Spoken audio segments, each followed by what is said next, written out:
సింహాచలంలో శ్రీ వరాహలక్ష్మీ నరసింహస్వామి వారిగా ఎందుకు దర్శనమిస్తారు అనేది ఈ వీడియోలో తెలుసుకుందాం. వీడియోని ఎక్కడా కూడా స్కిప్ చేయకుండా చూడవలసిందిగా నేను కోరుకుంటూ వీడియోలోకి వెళ్ళిపోదాం. అయితే మనకు సింహాచలం వచ్చేసరికి వైజాగ్ దగ్గరలో ఉందండి ఈ సింహాచలం అనేది. అయితే ఇక్కడ మామూలు నరసింహస్వామి వారి అవతారాలన్నీ చూసాము. ఆ నరసింహస్వామి అంటే ఉగ్రహ రూపంలో ఉంటారు. కానీ ఇక్కడ వరాహలక్ష్మీ నరసింహస్వామి వారికి వెలవటానికి కారణం ఏంటో తెలుసుకుందాం.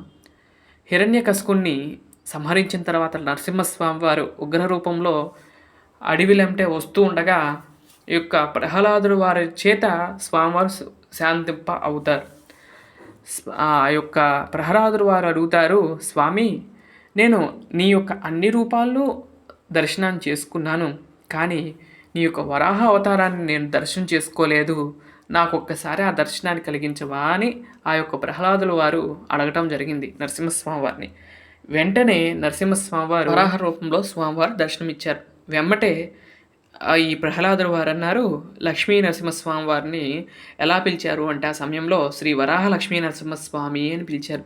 ఎందుకు అంటే అలా అక్కడ ఉన్నది సాక్షాత్ నరసింహస్వామి వారే ఆయన ముందుంది, కానీ వరాహ అవతారంలో దర్శనమిచ్చారు కాబట్టి వరాహ లక్ష్మీ నరసింహస్వామి అని పిలిచారు. అలాగే మనకి నరసింహస్వామి నిజరూపం ఎలా ఉంటుంది అంటే కనుక స్వామివారు నుంచున్న భంగిమలో ఉంటారు, మొహం వరాహస్వామి రూపంలో ఉంటారు. అలాగే కుడి చెయ్య మనకు ఎలా ఉంటుందో కొంతమంది ఏం చేద్దాం కర్ర మీద పెట్టారు అంటారు, కానీ అక్కడ ప్రహ్లాదుడి యొక్క తల మీద చేపెట్టినట్లుగా ఒక సైడ్కి ఉంగి ఉంటారు. అలాగే వెనక వైపు తల దగ్గర ఒక తోకల్లే వస్తుంది. ఎందుకు?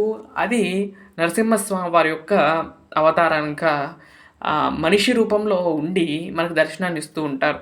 శ్రీ వరాహలక్ష్మీ నరసింహస్వామి వారుగా ఆ రోజు నుండి కూడా దర్శనాన్ని ఇస్తారు.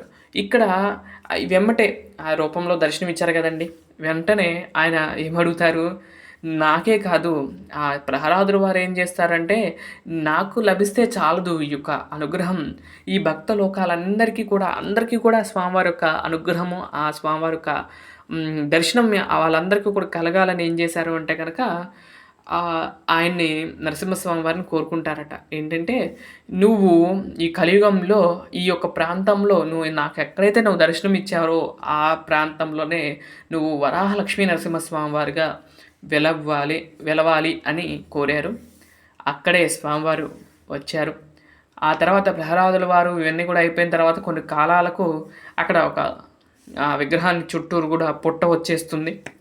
పుట్ట రావటంతో కొన్నాళ్లకు ఆ పుట్టలోనే స్వామివారు ఉండిపోయారు. అయితే ఒకనాడు గేదెలను ఆవులు కాసుకునే ఒక వ్యక్తి వెళ్ళారు. వెళ్ళగానే అక్కడ ఫలానా చోట స్వామివారు కనపడి చెప్పారు. అందరూ వెళ్ళారు. వెళ్ళి ఎలా తీయాలి అనుకుంటుంటే ఒకళ్ళు వచ్చి స్వామివారు ఏం చెప్తారంటే కల్లో ఎంతైతే పాలుతో కరుగుతుందో అంత పాలు తెచ్చిపోయండి, ఆ పుట్టంతా కడిగిపోతుంది, ఆ తర్వాత నేను బయటపడతానంటారు. అలానే పుట్టలో పాలు పోసి ఆ స్వామివారి విగ్రహాన్ని బయటికి తీస్తారు. అయితే ఈ తీసిన తర్వాత స్వామివారు మళ్ళీ స్వప్నంలో కనిపించి ఎంతైతే పుట్టమట్టిని తీసేశారో అంత పుట్టమట్టితో సమానమైన చందనాన్ని నాకు సమర్పించండి. ఏ రోజైతే మీకు దర్శనమిచ్చానో అంటే అక్షయ తృతీయ రోజు మీ అందరూ కూడా దర్శనం ఇచ్చారు కదండి, ఆ రోజు నుండి ఆ రోజే నాకు నిజరూపం చూపించండి అందరికీ కూడా, మిగతా రోజులన్నింటిలో కూడా చందనంతో నన్ను ఉంచండి అని స్వామివారు కోరుకున్నారు. అట్లానే ఆ రోజు నుండి ఈ రోజు వరకు కూడా ఆ చందన అలంకారాన్ని చేయించుకుంటూ ఆ రూపంలో మనకి ప్రహ్లాదుల వారి వల్ల 2 రూపాలు ఒకే రూపంలో దర్శనమిచ్చే ఏకైక క్షేత్రంగా స్వామివారి దర్శనమిస్తారు. ఒకే విగ్రహంలో 2 రూపాల్లో మనకి ఆ నారాయణుడు దర్శనమిచ్చటం ఏకైక క్షేత్రం ఈ యొక్క సింహాచలం. అలాంటి గొప్ప విశేషమైన క్షేత్రం ఈ యొక్క సింహాచలం. అలాంటి సింహాచలేశ్వరుని యొక్క దర్శనం మనందరం కూడా ఎల్లప్పుడూ చేసుకోవాలని, మీరు ఎవరైనా వెళ్ళారా, వెళ్తే కనుక తప్పకుండా కామెంట్ చేయండి. స్వామివారి యొక్క మూలమూర్తి మీకు ఇక్కడ చూపిస్తాను చూడండి, ఇలానే ఉంటారు. వీడప్పుడు చందనంలో అటేపు శ్రీదేవి భూదేవి సమేతంగా స్వామివారి దర్శనమిస్తారు. అయితే ఇక్కడ ఉత్సవమూర్తులకు కూడా విశేషమైన నామకరణం ఉందండి. స్వామివారి పేరు గోవిందరాజులు అని పిలుస్తారు స్వామివారు ఉత్సవమూర్తులను. వారు కూడా చాలా సుందరంగా ఉంటారు. ఈ విధంగా స్వామివారిని మీరందరూ కూడా దర్శనం చేసుకోండి. వరాహలక్ష్మీ నరసింహస్వామి వారి యొక్క సంపూర్ణ అనుగ్రహం మీ అందరి మీద ఎల్లప్పుడూ ఉండాలని కోరుకుంటూ ఇక్కడ నుండి కూడా మంగళ వాయిద్యాలు వస్తూ ఉంటాయి. ఇక్కడతో పూజ పూర్తవ్వలేదు. హారతి ఇవన్నీ కూడా ఉంటాయి.